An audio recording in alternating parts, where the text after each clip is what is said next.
Cremina, the Bulgarian in Falls Church, who charges me much more than $30. So, I have to. My hair's getting too long. I might have but, to go see but, Carmina.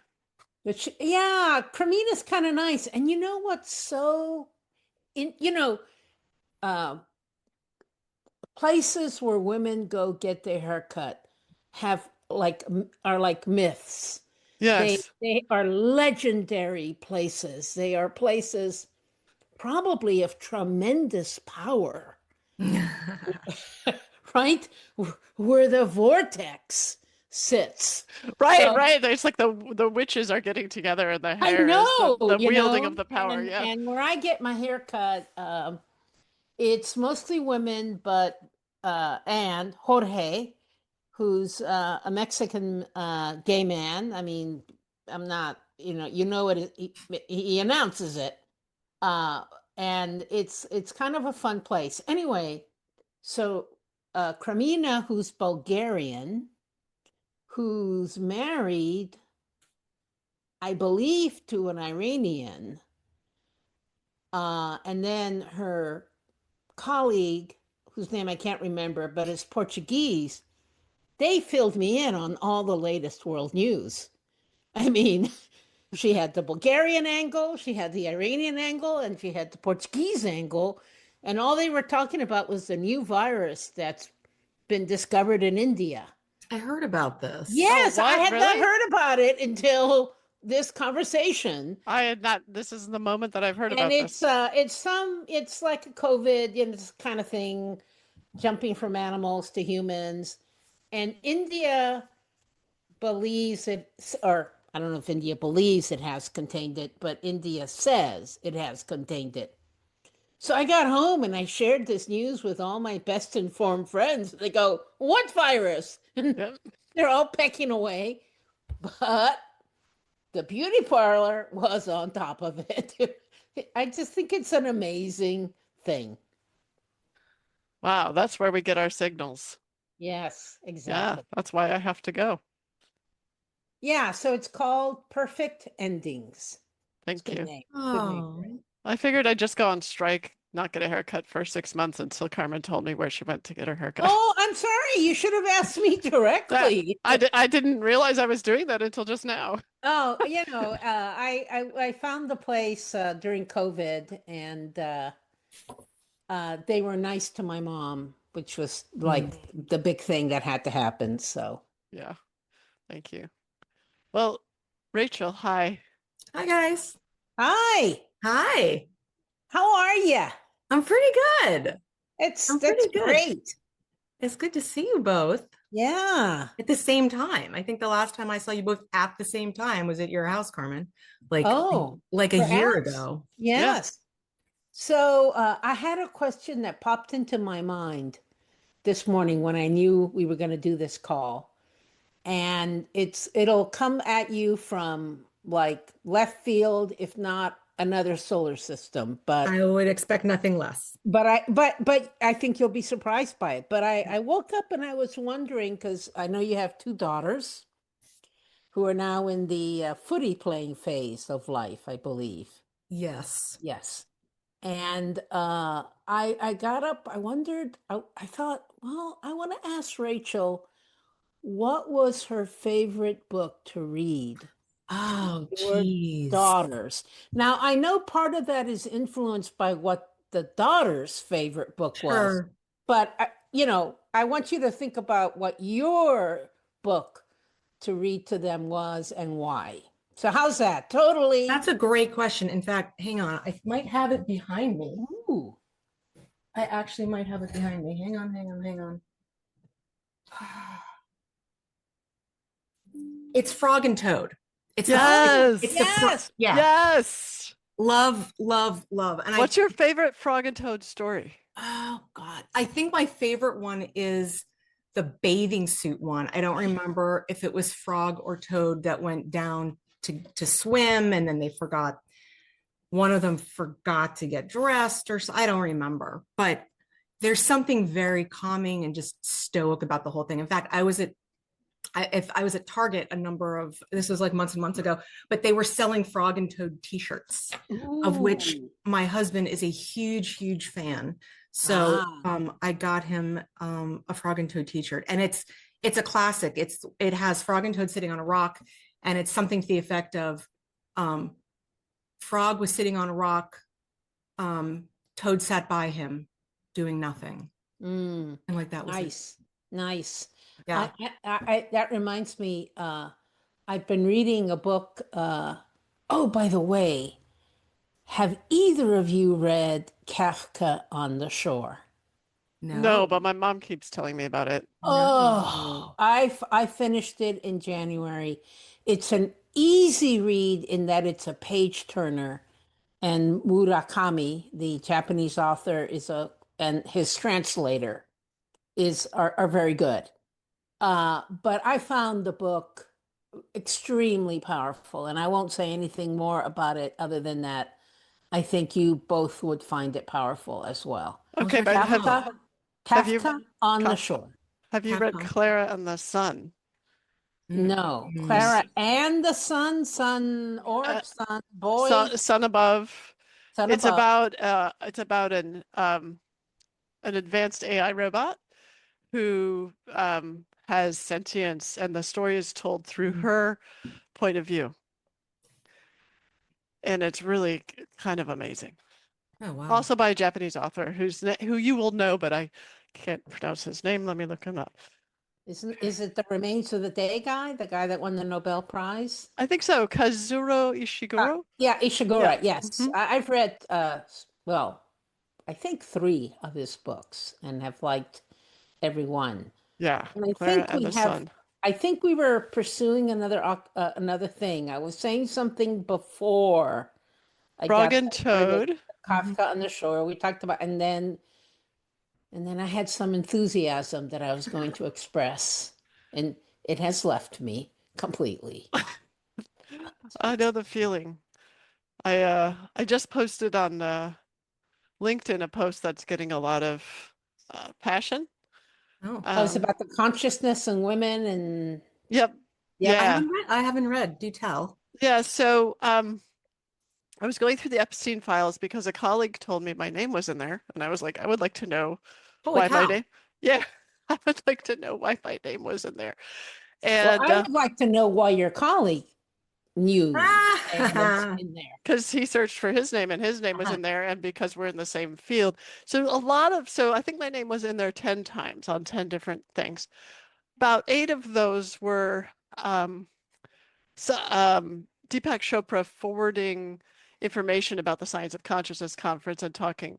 One of them was him talking explicitly and making fun of one of my talks. But the rest of them were just forwarding, like, here are the people who will speak at Science of Yeah. Consciousness. And I was on the list, and so was my colleague, etc.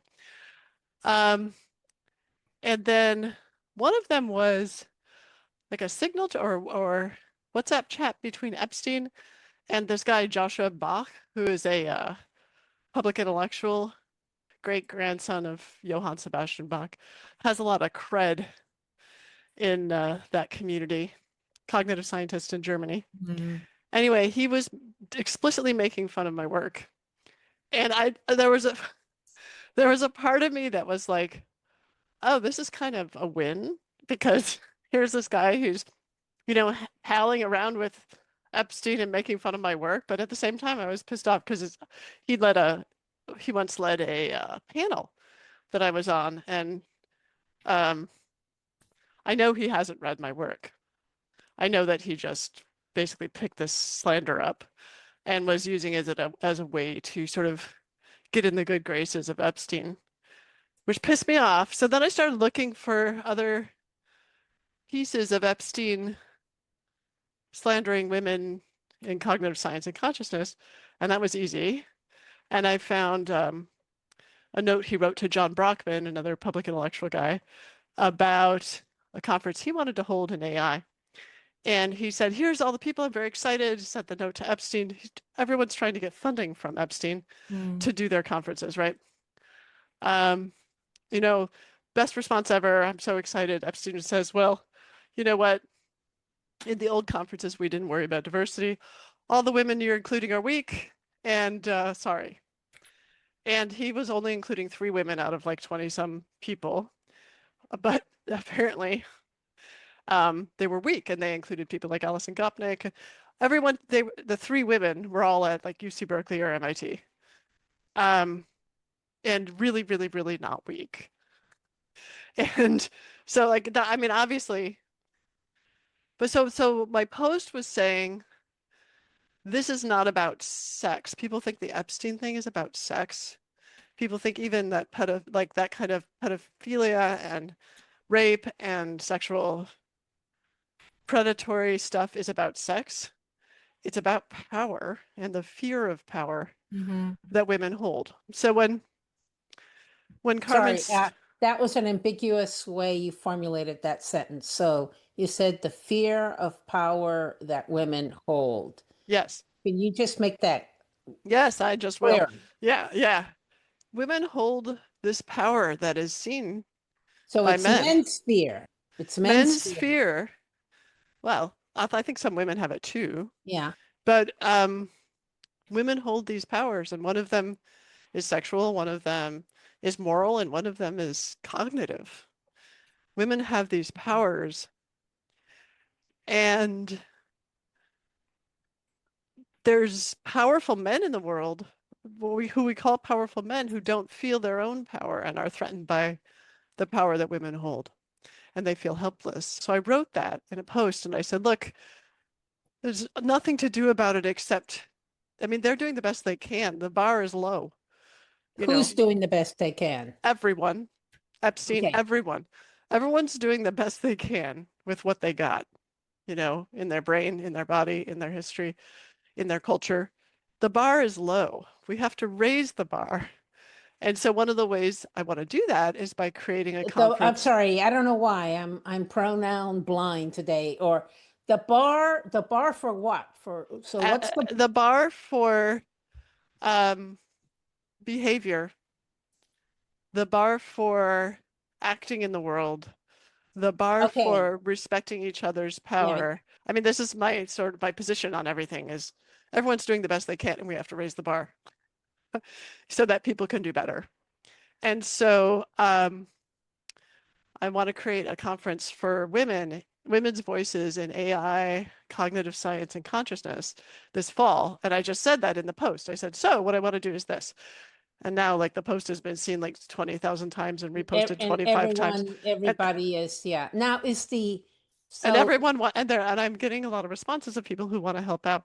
So the reason I brought this up is, speaking of, I feel like you directly spoke to the power we hold with the hair story, with the hair salon, and then asking Rachel about, what books she wants to read or what she most likes to read to her children. This is this other power of shaping minds. This is the power we hold that's not talked about. There's so many pieces of the power we hold that we don't discuss. It's just assumed, right, and feared secretly. So anyway, I just wanted to bring that out there as a thing.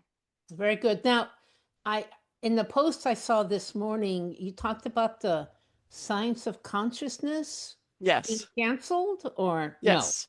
No? Yes. So Science of Consciousness is a conference that Stuart Hameroff started with other folks, but mostly him at University of Arizona. And it's been canceled. They didn't say why. For this year. Yeah, I mean, I was going to go present a talk about my work with non-speaking autistic people and what we learned about their minds with my team. So we had made all our reservations and everything, just like other people. In any case, the conference, I think, was shut down, though University of Arizona did not make a statement about it. And so anyway, shenanigans. But, a lot of people, suffer as a result. This is a big conference for the field, AI, consciousness, cognitive science. It's very upsetting. When was it supposed to be? April 6th through 11th.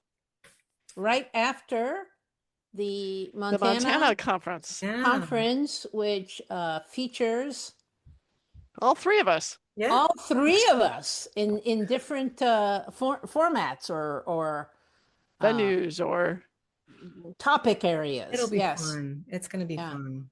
Yeah. Yeah, it's going to be fun. And now I don't have to think that I'm going to go from there to Arizona. I could just, Ah, I can that's bring all right. my fire to Yeah, yeah, yeah. Montana.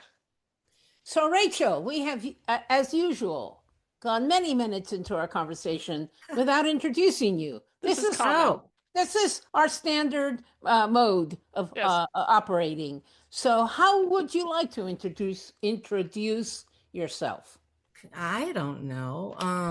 Let's see. Oh, if you don't know, Oh, I'm a mom of two, got two little girls, married, live in Northern Virginia.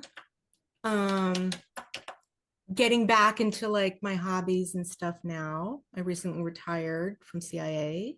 how many years were you there total? Almost 26. Almost 26. Wow. Yeah, so it's wow. I mean, the transition is So it's when I met yeah. you, not too many years after 9/11, Yeah. you were just basically starting. Yeah, where I remember the moment I met you. Oh, okay. I was working in the cyber realm, and I remember that you had come down to our vault, and you were in an extremely senior position at that point, and you were doing the sector, like the Oh yeah, was I carrying like a wand? yes, You were Oh, I blessing love that. people? You were yes, knighting people? Not it was blessing, amazing. maybe knighting people. I don't know. It was amazing, and I was this like young, like, oh my God, this is a cool place to work. This is awesome. Yeah. And yeah, you were an inspiration. It was a highlight. It was a highlight. But Oh, that well, was the moment that I remember meeting you. Oh, that makes me feel good, obviously. Rachel, can I ask you, was that common to feel like this is a great place to work, or did Carmen kind of bring that out in an exceptional way? She absolutely brought it out in an exceptional way.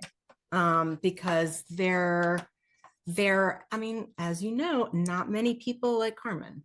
And to see people that are just, being real and not conforming was an enormous relief, because I was at a point where, you're in your 20s, you're in this organization that has a lot of structure, a lot of rules, unspoken rules, culture you're trying to navigate.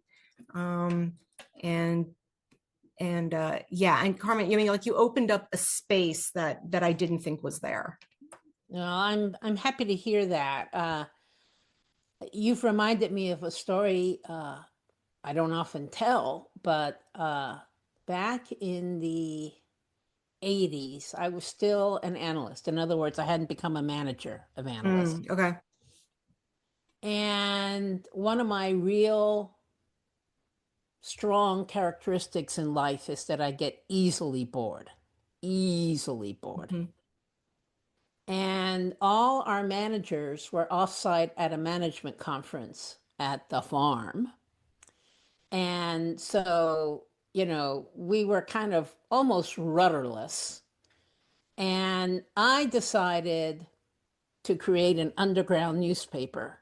Ooh. Oh, I love that. I Ooh. did that in high school. It's so Well, fun. I almost got fired. I mean, Oh, my mentor of blessed memory, Tom Duffy, said, I really had to fight hard to keep you from Oh my getting fired. gosh. And I mean, I knew I was in trouble. So, it's the 80s. We have no technology. So we just, we did it by hand. I have nice printing, found a guy who could do artwork. that's so cool. It's so horrible. And we did a one pager. We had like, I don't know, 4 stories. Was it fun? Perhaps Was it funny? it was funny, a little cruel. It takes you a few years in your life, I think, to get out of your cruel Yeah. stage. You just think you're being clever, but really you're being cruel. So one example of a cruelty was, there was this guy that nobody really liked, And so we did a portrait of him wearing an SS uniform. That was Oh, shit. bad. But I knew I was in trouble, and I thought I was just sharing it with a few confidants. When someone told me that they'd been back to beauty parlors, they'd been to a beauty parlor on Saturday, and someone sitting under the dryer who was reading my little underground Oh newspaper. my And gosh. I heard that Monday morning when I got to work, and I went, "Oh shit, this is bad." Wow. Although, didn't So, you have secretly feel a little good that it had That's gotten out excellent. there? oh, of course, my ego was highly, happy about it. The ego's going, "I don't see a problem here. Yay," Yeah. But Did a conversation ever happen with the person you had as a subject in this? no, I mean, I made fun of everybody. Yeah. I don't know if I made fun of myself. Maybe I wasn't clever enough to make fun of you learn Yeah. if you're gonna be teasing people that you need to be one of the The people. subjects. That makes it more palatable and fair, frankly. Yeah. Yeah. Yeah. I had a good prank I remember doing at one point on a boss. Not on that level, but this person will remain nameless. But if you went, it was the same era. You go into his office and there was a couch and he had a bookcase that was kind of at eye level when you were sitting down, right? And he had all these very serious books, right? And we kind of took it upon ourselves because it was a big group of us that like to prank, and we put in a couple of romance novels, just inserted them right into various places. With like Really the good. covers with, a bodice. Yeah. Very all of good. it all of it, and like he never saw it because his desk was not angled in a way, and he never would have sat on the couch because he would Yeah. have been sitting at the conference table. And I think the book stayed there for a few months. Oh my God, that tells you how often he Yeah. really looked at that bookcase. Well, I had I had my work bookcase at work, Yep. with my workbooks. That so people would get the impression I wanted them to get of me, and I brought that home when I retired. And Julia, you're at my house more often, but also Rachel. I dare you to find where those books are now. I mean, I still have them because, Okay. like so many people, it's hard for me to throw away books. They're accepted. Well, you can see behind me. Yeah, yeah. But I have put them in the truly least noticeable place. It's not in my bedroom, which would be, I guess, even more concealed, but it's in a public space, but extremely hard to find. And finally, this is going to be a first. I'm going to sing a song. Ooh. I was known for writing novelty songs, for the holiday parties and people's retirements and so forth and so on. And I wasn't the only one. There were really very many clever people at the agency. In fact, oh, is that before your time? The Hunt for the Red October. Did you ever read that? It was passed on to me. Yes. Yep. So the famous novel, The Hunt for the Red October. Red October, yeah. Tom Clancy, Mm-hmm. some very, very clever person at the CIA wrote a parody of how it would have, not a parody, actually, a pretty faithful account of what if this had really happened, what would have really happened at the agency with the bureaucracy and the stupidity and all this stuff. But one of my favorite songs, parody songs I ever wrote, was and to honor your retirement, I'm gonna sing a verse Ooh, okay. if I can remember it. And this is in the 80s. So Bruce Springsteen has his famous Born in the USA album and tour, which I got to see. So let's see here. It's hard to sing a cappella. When I started my career, never thought I'd still be here. Oh, I don't remember it. Yes, I work at the CIA. That's the price I pay at the CIA. working to protect the American way, hoping I can make it till my next payday. Yes, I work at Awesome. the CIA. Hey, there you go. Awesome. Yay! Hey. You heard it here first. Oh, I love that. Well, Rachel, do you feel the feeling of being retired, like you're not going to work anymore, or do you feel? Rachel still, well, she introduced herself. Sorry. She Oh. introduced herself as a mother and a wife and a book lover, but and a retiree, a recent retiree. But what's next for you? Where are Yeah. you headed? I'm definitely continuing to work. I'm not retired. Okay. So I mean, you both know I've been kind of always attached to kind of like the game and simulation world. In fact, that was actually one of the conversations I remember very distinctly having with you, Carmen, in your office when you were working at CSI, about that. So that's the area that I want to do in my after career. I've been doing some consulting on it. I really enjoy helping people design better decision spaces, playable decision spaces, right? So you take problems you're having or challenges or whatnot, and you can design and put people in environments where they can work through what the solutions might be in ways that I think are just much more provocative and exciting and insightful than sitting around a table. Can you having a give an conversation. example? Like, is it like an escape room or? It's kind of like there's war games. Was getting a lot into the human machine teaming and AI enabled gaming before I left, which I think is super exciting. I recently published a paper with a couple of colleagues who are brilliant, Liz Vanderveen and Jesse Smith, where we talk about something called emergent intelligence. Yes. And it reframes intelligence as something that really arises between humans and AI in extremely well-designed environments, right? And it's not a static thing. So emergent intelligence is kind of like the process, but the output of that is something that we've been calling emergent, INT, right? So it's not past stuff. It's like keeping up with a constantly, a context changing environment. It's meaning as opposed to analysis, right? And so that's kind of the larger picture of what I want to do is help help organizations move in that direction where they're able to get insight that you simply could not have gotten right from any other place other than optimally putting a human and an AI partner together. And then obviously there's lots of interesting things that can spin off from that, but the potential is so amazing. And I really think it's going to change the whole model of intelligence for whomever is able to crack that code. No, Emergent. I agree with you actually. Now I want to go back 20 years though. Sure. When we were first talking about gaming and I was very enthusiastic about the idea of incorporating some of the principles of gaming into what we call work.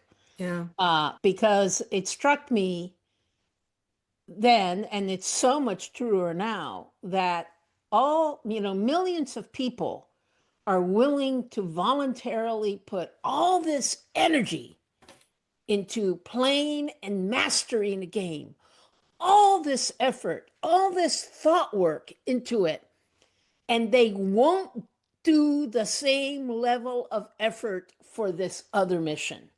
And I was going, what is it? Why is that? Is it how we design work? Is it the incentive? All the whys.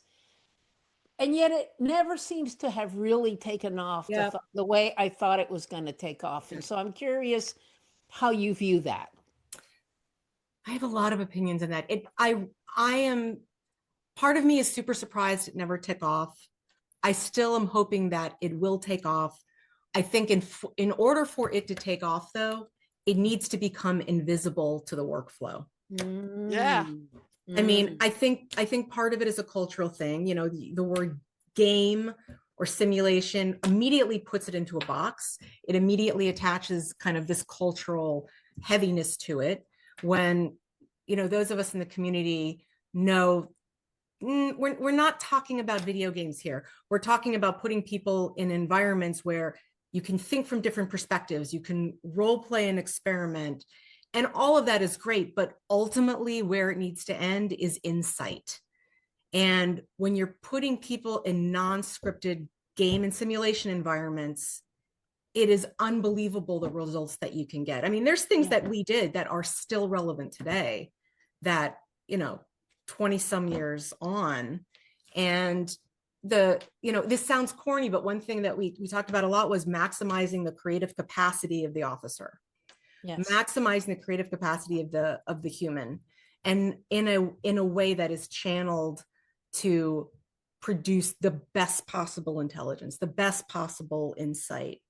And it's just, there's a special secret sauce in everybody that is just, it's not tapped into in the way that it could be. But anyway, to get back to like reality, I think it needs to become invisible in the background and not treated as this like special methodology or this very particular way of doing work or business. And it just needs to be integrated across. And I think we're finally at a place where that can happen because of AI and some of the tools that are coming out. Well, all right. So what it makes me think of is, I mean, of course I agree with you. And I'm from the outside of the intelligence analysis world and have been, you know, learning over multiple years about it and still feel like an outsider. But as an outsider, one of the first things I noticed is my idea of what was going on inside was far advanced relative to what was actually going on inside.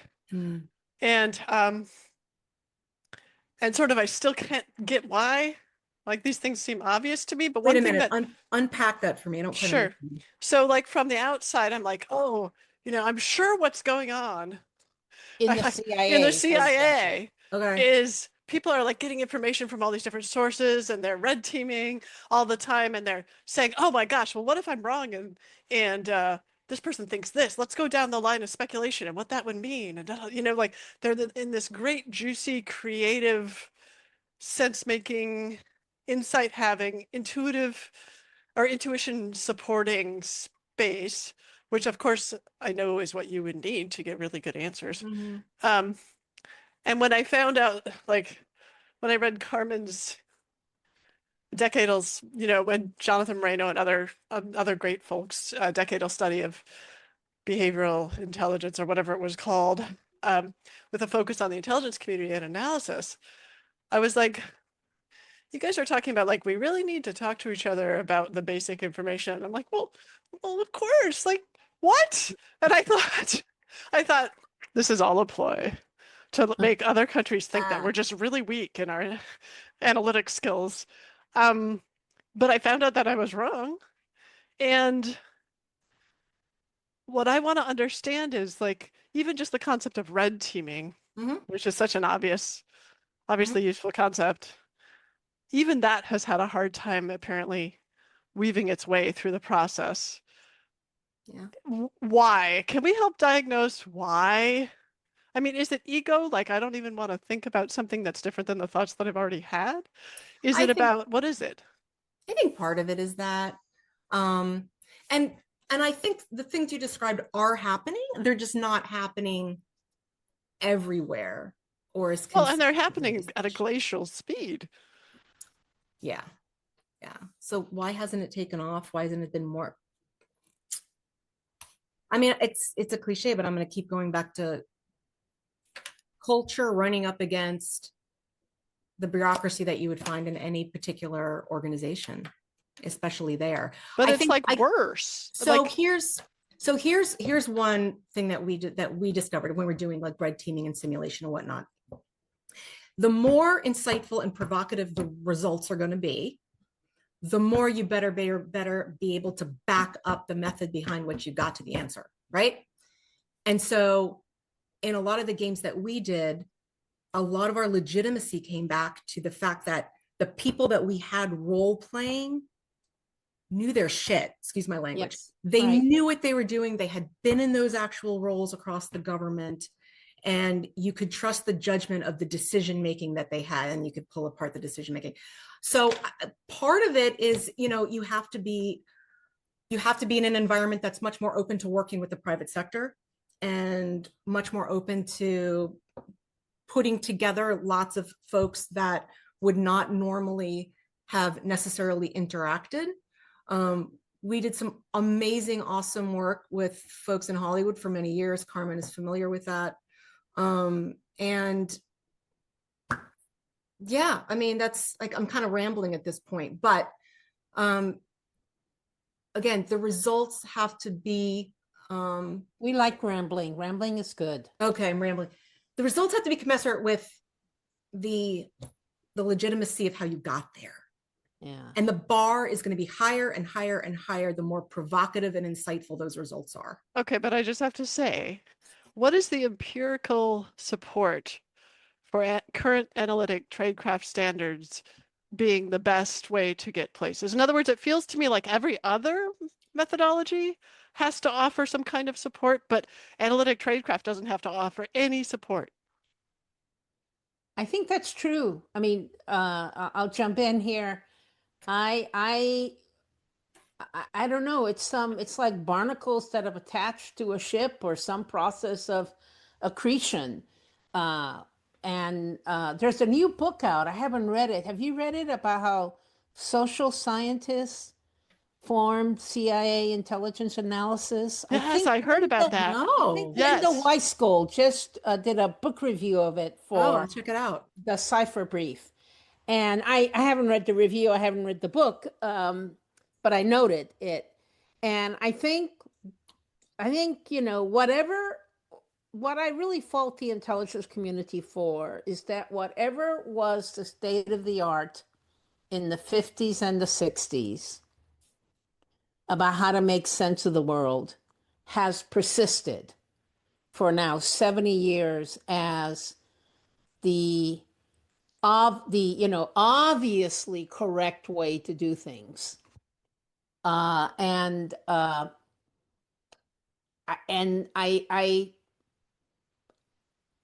don't know why, but I do know that it does not speak well for the organization that is the case. Well, and it's not empirically assessed and compared scientifically to other modalities. I mean, it's just the assumption is we happen to hit on the right way to do it the first time. That's If you idiotic. have, I remember Michael Hayden, who was a CIA director, and he and an NSA director, and he would talk about one of the problems. This is in the mid-aughts. One of the problems he saw with our analysts is that they were also young, that we had hired so many people after 9/11, and we just didn't have any real individual experts. And so I would say, well, I really think it's about the analytic team, Absolutely. not Absolutely. not so much about the individual. But I don't think he really wanted. I don't know if he. I can't speak for him, but I didn't get the impression that he wanted to hear that or that he agreed with it. And so the model has been for a long time that you hire really smart people, they read everything they get their hands on. Maybe they apply some interesting, research methods or statistical analysis or something, and then out from their mouth comes insight, a word you've used several times, Rachel. And then they lightly coordinate that insight with other colleagues, and that's the best you're going to get. Well, and the idea of how you're measuring who is really smart, I think is unquestioned. You put up your hand as you were talking about that, so it made me pay extra attention to what you were saying. I'm sorry, say that again? You raised your virtual hand on Zoom as you were talking, and it literally drew my attention to what you were saying even more. Oh, I have no idea how that happened. I thought it was cool. Gone now, thank goodness. Oh, I think my laptop's got a little mind of its own going right now. I wanted to say, Rachel, to support the example you did. When I was you cited, when I was the team chief of the South Africa branch, this is probably 1987. I hired a very good consultant, and we did a kind of decision node analysis of the future of South Africa. So we came up with all the kind of variables that would contribute to the future of South Africa, and then we came up with the like 3 or 4 ways that variable could go, from very bad to very good or whatever. And we did that sort of in-house in the branch with the consultant. Then we invited the entire community to apply percentages to those variables within each node. And then we had some kind of algorithm that, again, we had come up with in-house. And then we pressed the button, played it out, and it predicted black majority rule in South Africa by 1992. Which is almost exactly dead on. And of course, everyone in the community, and we asked everyone in the community the question before we did it, and they said, "Oh, it won't happen, not for another 20 years, blah, blah, blah." Fascinating. So they all said, "You tricked us. You tricked us. We never, we put our ideas into a black box." And that's true, because if we had all tried to together create the nodes and the variable, it would have taken days and days and days. Right. Somebody had to do it. Somebody had to do it. But their reaction was, "You tricked us. That was wrong." And I remember I wrote a memo up to Dick Kerr, who was, I think, the deputy director of the CIA, and said, "I think you might be interested in these results. We did this process, and this is how it came out, and totally different from how the people assessed it going in. Do you think I ever heard back from Dick Kerr on this?" Nope. Wow. And Well, I had the best experts in the community. What's going on there, though, is a disavowal of the power of the unconscious mind. So the desire is to say, look, what I'm doing here at CIA as an analyst, if I were there, I think the desire is to say, I was right. Like, what I thought consciously was right. And I was the one who did this. And when they say you tricked us, it's like you're creating an unconscious box. This black box is really the unconscious mind that is really good at sorting out all this information in parallel, but no one gets to claim credit. Right. And so I feel like what you're doing is stripping the ego from the process, which is really necessary. And I think that's what Rachel's doing with games, is you're using a systems approach which strips ego of any one person, and you see what emerges. This emergent intelligence is about that. Actually, now that you say that, that was really a good example of emergent. As you've, I doubt that there's any paper record of this anymore. I don't know that it got captured in in anything, and it's just my oral memory of what happened. But so how do you change the culture of a community sorry, Rachel, you were about to say something. I was like, so the anonymization I think is key, but I'm going to go in the extreme other direction also as a way that maybe something could work. And I had talked about this with some friends years ago. So can you imagine an environment where everybody's work automatically is getting blockchained, everything, so that when you get to the point where there's a product being delivered, or there's this or that, everybody's contribution, all those, even if it's just the 30-second conversation you had on the phone with somebody that triggered an idea over here, which triggered an idea over here, like it's almost like everybody is getting credit, and everybody can see how in the process they contributed to this amazing thing that ended up over here. Wow. So right? you're using the ego to help support the That's view. powerful. Exactly. I really think that if it's somebody had said something once, or I had read it, I don't know, it's like, how would you behave and what would you contribute if you knew you were going to get acknowledged or something for it? And it was, a lot of people are like, oh yeah, I would probably contribute more. And it doesn't mean they want their name in lights. It might just mean acknowledgement. And so I remember thinking Well, they a lot don't, about they don't want yeah, to get used. People don't they want to get don't. used or manipulated. Exactly. I think they just want acknowledgement or a record they're out there. Yeah. And the working groups that would reinvent themselves every 2 years, right, at the agency, I found the ones that made progress were the ones that went back and acknowledged the body of work that happened before them that others had done. And then, because you're going back to people that have spent a long time working on a particular topic. If you swoop in and you're like, I'm gonna go solve this problem now, it's a version of what I was just saying with the blockchain. Go back and acknowledge and build upon the existing work, the existing people that were involved in it, and you're going to get much further. I hadn't thought of that as a use case for the blockchain, but I think that's a very powerful idea.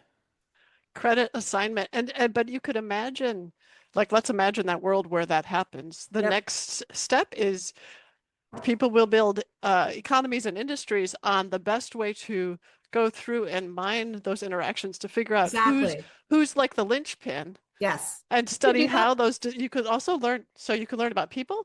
You could learn about how decisions are made or how people are influenced. I mean, there's a lot of data there. Yes. There's a lot that you could do with it. Yeah. But I think fundamentally, it's the individual is like, my contribution was captured somewhere. May never, it's there somewhere. Right, right. Mm-hmm. And maybe the behavior is better. I think it would be. And when you're working with colleagues, you always know the person that will help you, even if you can only get 5 minutes of their time. Right. Boy, I hope I can get 5 minutes from Bill, because he will say something that will matter. Yeah. And Bill's a nice guy and does it. But Bill deserves credit for that too. Yes. Yes. And I think it also, to build on what you just said, it also points to, and this is where it kind of gets back into this like emergent intelligence framework. You don't want getting the right information to the right person to come up with the right solution or contribute or whatever shouldn't be based upon or dependent upon whether someone else is willing to pick up the phone or send an email. The information should automatically be able to find itself in the system to move things along. And I think, that's not how our body works, right? It's not. Our brain, our body has a whole stuff of autonomic stuff that, the liver knows what's in the gut, and the lungs know how much oxygen. That's a great example. Get into the blood, and your brain or your consciousness is not controlling that. But there's some systematic approach that's making that all possible. That is a beautiful example. Yes. Okay, so I'm excited. I'm always excited when we look at a systems approach, especially based in biology, for the way knowledge moves forward. I know very little about biology. But I mean, what you just said was right enough, right? So how do we move the culture towards what we're all talking about?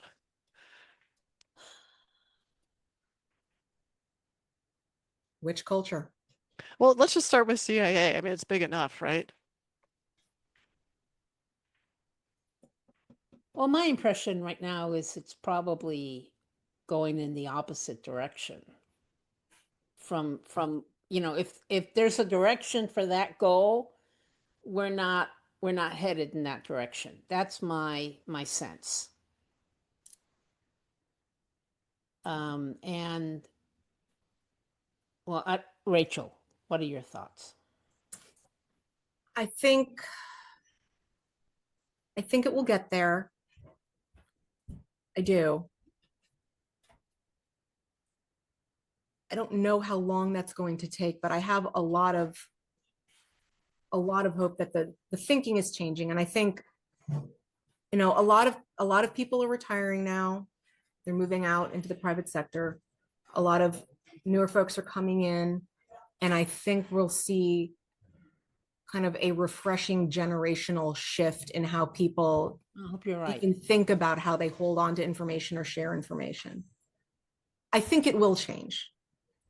When it will change is really the $1 million question, because it needs to change faster than what the system's allowing it to change now. I garbled that, but you know what I'm saying. How can it change? How can we help it change faster? Like, it's not as outsiders. Honestly, like now, this is going to be very like kind of existential, but I think it's, you continue to be generous with yourself and generous with helping other people and generous with the information that you give, regardless of how you are treated by others. There were plenty of people at the agency when it was like there was a natural partnership, and the reach out did not get the response that I necessarily expected. And then you learn over time, you know, continue to behave with the generosity, regardless of what's coming back at you. And eventually you'll get there. But it means you're going to have to probably stuff your own ego down for quite a while and realize that the cause and effect of what's going back and forth does not feel right. It doesn't necessarily feel logical, but the right answer is going to always be just keep doing the right thing. Just keep doing the right thing, regardless of what's coming at you. extend your time horizon and operate out of connection and love.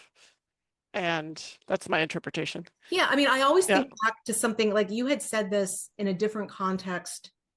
It was probably like 2 years ago now, Julia.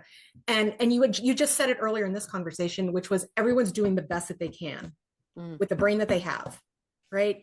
And fundamentally, absolutely, that's true. Regardless of whether or not you think somebody could be doing better, they're doing what they can. And I always think about that whenever my gut reaction is to not react with generosity or kindness to somebody. They're doing the best they can. Don't take it personally. This has nothing to do with you. Yeah. Well, Rachel, it was great to have you. Oh, Awesome. great to be here. And, Thank you both. Thanks for the conversation. It was excellent. I thoroughly enjoyed myself. Thank you both. I am huge fans. You know, when we Same. were talking about what we were going to talk about, often I was thinking, often what we end up, or not often, but it's not unusual for us to just start talking about what's ever on Julia or mine's mind, like the Epstein files and consciousness and women. And then our poor guest is like an innocent bystander. Well, it just comes out of us, and then, but usually the conversation ends up. It's just like the blockchain idea, right? Yeah, The exactly. conversation ends up incorporating these things. Yeah. So Great.